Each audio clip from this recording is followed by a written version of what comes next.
mà tới lúc cái lột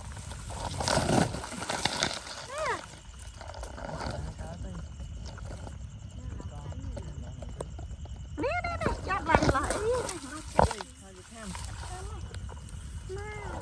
chưa từng trong ta đây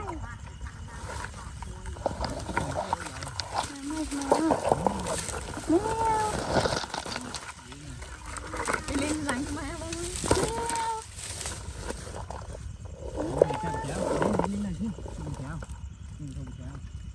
mèo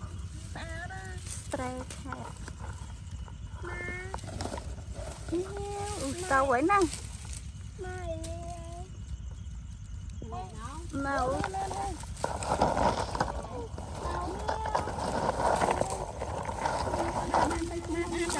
nè tao quay qua một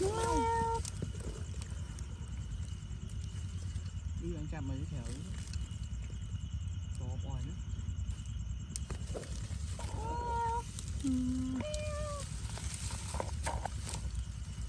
ta về chứ nó ăn tay nha nè ở đó nôm canh lâu à nó đây chặt tham á hề nôm canh mau máu cho hết nôm ma nó bên đây cho anh tí cho mày bé ma nó cùng chập bé anh ma nôm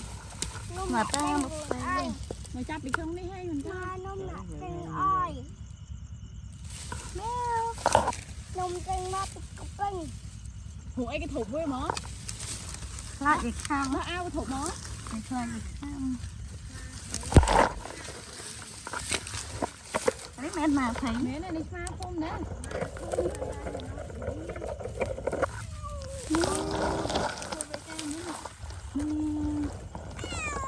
chui em nào thì ba con thọt y thọt y mà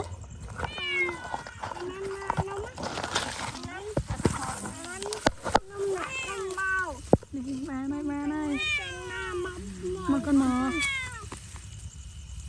đâu trên đây phải ba này xa đó nè tầng đồng thầy đó chẳng được bự ui chọc một ban đó nhưng mà chơi khla chứ mà nhưng lúc mà khla cái tí có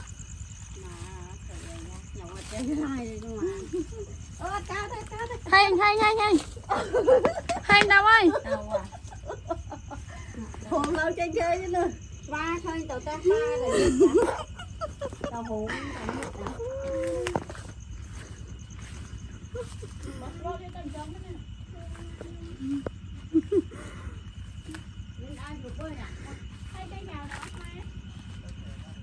chơi về đang phao ta